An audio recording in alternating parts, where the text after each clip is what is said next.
ក្មេងស្រីបានចូលទៅក្នុងបន្ទប់ដាក់សៀវភៅរបស់គូដណ្ដឹងហើយភ្ញាក់ផ្អើលឃើញជញ្ជាំងពេញទៅដោយរូបថតនិងអនុស្សាវរីយ៍របស់នាងវត្ថុខ្លះសូម្បីតែនាងផ្ទាល់បានបាត់បង់ក៏នៅទីនេះក៏នៅថ្មីស្អាតដូចដើមគាត់ដឹងថាគូដណ្ដឹងរបស់នាងគឺជាអ្នកគាំទ្រដ៏ស្មោះនិងស្និទ្ធរបស់នាងប៉ុន្តែអ្នកទាំងពីរគឺជាការរៀបការតាមគ្រួសារមិនដែលបានជួបគ្នាហើយគាត់មិនដឹងថាក្មេងស្រីជាគូស្នេហ៍របស់គាត់ដូច្នេះគាត់អាចយល់ថាការរៀបការនេះដោយពុំចង់គាត់ស្នើសុំក្មេងស្រីមិនបង្ហាញអារម្មណ៍ស្នេហាណាមួយដើម្បីរក្សាកិត្តិយសដល់គោលបំណងរបស់គាត់ក្មេងស្រីចេះសើចមុនពេលយើងទទួលលិខិតរៀបការតើយើងអាចជួបគ្នាម្ដងទៀតទេមិនប្រាកដទេតែខ្ញុំនឹងមកជួបអ្នកនៅថ្ងៃបន្ទាប់ក្រោយពីនិតទោះជួបគ្នានៅពេលចាស់ក៏យើងក៏ត្រូវធ្វើជាការបន្តជាមួយអារម្មណ៍ចាស់ក្មេងស្រីរងចាំមើលថាពេលគាត់ដឹងការពិតនឹងមានអារម្មណ៍យ៉ាងដូចម្ដេច5ឆ្នាំមុនក្មេងស្រីបានចូលវិស័យសិល្បៈពីក្រុមគ្រួសារដ៏ថ្លៃថ្លាប៉ុន្តែបន្ទាប់ពី5ឆ្នាំក្រោយក៏នៅតែជាតារាតូចមិនទាន់មានឱកាសសំខាន់ដោយសារតែអាជីវកម្មគ្រួសារមានវិបត្តិនាងត្រូវចាក់ចេញពីសាលានិងត្រូវរៀបការជាមួយអ្នកធ្វើអាជីវកម្មដែលមិនធ្លាប់ជួបមានរឿងរំខានថាគាត់គ្រប់គ្រងយ៉ាងត្រជាក់ហើយគ្មានមនុស្សណាអាចចិត្តបានមិត្តភ័ក្តិរបស់នាងអស់អារម្មណ៍ចំពោះការរៀបការនេះនិងភ័យថាជីវិតនាងនឹងលំបាកប៉ុន្តែទោះជាមិនទាន់ជួបគ្នាពួកគាត់ក៏អស់ចិត្តគាត់ទូរស័ព្ទមកនាងថាគាត់មានចិត្តលើអ្នកផ្សេងហើយការរៀបការនេះគ្រាន់តែជាការជួញដូរមួយឆ្នាំបន្ទាប់នឹងលែងរៀបការជាថ្មីគាត់ក៏រំលឹកថាគុំយំព្រោះមិនដឹងថានាងនឹងធ្វើអ្វីនៅពេលនោះទោះយ៉ាងណានាងមានយុទ្ធសាស្ត្រថ្មីដើម្បីផ្លាស់ប្ដូរទំនាក់ទំនងដោយគោលបំណងរបស់នាងគឺគូស្នេហ៍ដែលមិនទាន់បានជួបគាត់មិនដឹងថានាងក៏បានចូលហាងដើម្បីលេងល្បិចខ្លះព័ត៌មានខ្មៅនៃតារាចេញពីវិស័យសិល្បៈមើលព្រឹត្តិការណ៍នេះគាត់ខូចចិត្តហើយចងចាំថានាងគឺជាតារារបស់គាត់ក្មេងស្រីគឺជាតារារបស់គាត់ហើយក្រោយមកគាត់អង្គុយក្រោមភ្លៀងហើយយំទាំងអស់ចិត្តក្មេងស្រីដែលត្រៀមទៅគេងទទួលបានវីដេអូនេះពីអ៊ិតថ្មីរបស់នាងវាជាតារាចម្បងក្នុងក្រុមអ្នកគាំទ្ររបស់នាងអ្នកនេះបានតាមដានរាល់សកម្មភាពរបស់នាង5ឆ្នាំគាត់មើលនិងសរសើររាល់សកម្មភាពរបស់នាងព្រមទាំងទិញទំនិញដែលនាងបានផ្សព្វផ្សាយគាត់បញ្ជូនវត្ថុទាំងអស់ទៅបុគ្គលិកហើយនាងត្រូវបញ្ជាក់ថាគាត់បានជូននាង5ឆ្នាំហើយនៅពេលនាងត្រៀមលុបកន្នីគាត់បានបញ្ជូនវីដេអូប្រធានក្រុមហ៊ុនស្នេហានាងក្នុងភ្លៀងពេលចូលមើលគាត់ឃើញថាគូដណ្ដឹងរបស់នាងគឺជាអ្នកហ្វានរបស់នាងភ្ញាក់ផ្អើលតាមពិតគាត់បានយំក្នុងរថយន្តហើយវីដេអូនេះកំពុងត្រូវគេស្គាល់ដល់សាធារណៈនាងចាប់អារម្មណ៍ថាគាត់ស្រឡាញ់យ៉ាងខ្លាំងពេលព្រឹកនាងនៅតែគេងគាត់ទូរស័ព្ទមកគាត់ប្រាប់ត្រង់ថាមានការរៀបការមុនហើយមិនចូលរួមក្នុងជីវិតគ្នាក្រោយរៀបការខ្ញុំដឹងថាអ្នកនៅតែស្រឡាញ់មនុស្សចាស់គាត់ថាគាត់នឹងមកជាមួយនាងជួបវេជ្ជបណ្ឌិតដោយមិនមានបញ្ហាអ្វីក្មេងស្រីយល់បានថាគាត់ចង់រក្សាការរៀបការត្រឹមត្រូវមិនចង់មានការលំបាក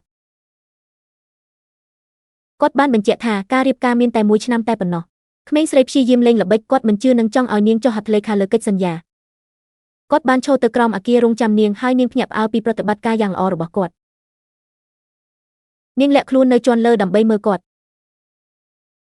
មើលទៅដូចជាមនុស្សធម្មតាប៉ុន្តែនាងចាប់ផ្ដើមឃើញវត្ថុដ៏ពិសេសនៅលើដៃគាត់វាជាអនុស្សាវរីយ៍1ឆ្នាំចូលវិស័យសិល្បៈរបស់នាងញឹមព្រោះគាត់យកវារក្សាទុកប៉ុន្តែឪពុកនាងនៅជាន់ស្ដាំផ្ដល់សញ្ញាឲ្យនាងរហ័សទៅបដូរប្រដាប់កិច្ចសន្យាមុនរៀបការគាត់បង្ហាញច្បាស់ហើយរងចាំនាងមើលឃើញគូស្នេហ៍ផ្លូវទៅជួបគ្នាហើយភ័យថានឹងមានបញ្ហាគាត់ភ័យថានាងចង់លេងល្បិចក៏ចាប់ផ្ដើមដាក់កិច្ចសន្យាបន្ថែមគាត់បញ្ជាក់ថាមិនអនុញ្ញាតឲ្យមានការប៉ះទង្គិចណាមួយទាំងអស់គឺអាចទុកចិត្តបានគាត់ថាបើខ្ញុំច្រឡំក៏ខ្ញុំនឹងដោះស្រាយផ្ទាល់ខ្លួននាងសួរថាមានន័យថានៅលើផ្លូវគាត់ឃើញសៀវភៅចំណាំតែមួយក្នុងជីវិតដើម្បីបង្ហាញភាពស្មោះគាត់ទូរស័ព្ទទៅក្មេងស្រីម្ដងទៀតក្រោយរៀបការខ្ញុំនឹងមិនបង្ហាញសកម្មភាពរបស់យើងទៅកាន់អ្នកណាខ្ញុំមិនចង់ឲ្យពិភពលោកដឹងថាយើងបានរៀបការយប់នោះគាត់ទូរស័ព្ទមកបញ្ជាក់ថាខ្លួនមិនអាចចូលផ្ទះនាងក្រោយរៀបការនាងខឹងយ៉ាងខ្លាំងគួរឲ្យភ្ញាក់ផ្អើលនាងត្រូវបានគាត់បញ្ជូនសារនិងអ៊ីមែលពេញទៅដោយកិច្ចសន្យាបន្ថែមគាត់បញ្ជាក់ថាអ្នកមិនត្រូវស្រឡាញ់គាត់នាងមិនដែលឃើញមនុស្សចេះស្រឡាញ់ខ្លួនខ្លាំងបែបនេះថ្ងៃបន្ទាប់នាងយកកិច្ចសន្យាមុនរៀបការទៅផ្ទះបុគ្គលិករបស់គ្រួសារមានអារម្មណ៍រីករាយព្រោះនៅក្នុងបន្ទប់គាត់ពេញទៅដោយរូបថតនាងពេលមើលគាត់និយាយថាមិនមានអ្វីទេនាងយល់ថាបានចូលរួមបន្ទប់របស់គាត់ហើយនាងដឹងថាគាត់ចាប់ផ្ដើមគោរពចំពោះនាងចង់ចាប់ទូរស័ព្ទហើយសើចលេងគាត់បានទទួលសារនឹងថានាងប្រហែលជាចូលរៀបការនាងចាប់ផ្ដើមសរសើរគាត់និយាយថាប្រភេទអ្នកប្រុសនេះគួរត្រូវរក្សាឲ្យបានល្អនាងចង់ថាខ្ញុំចូលរួម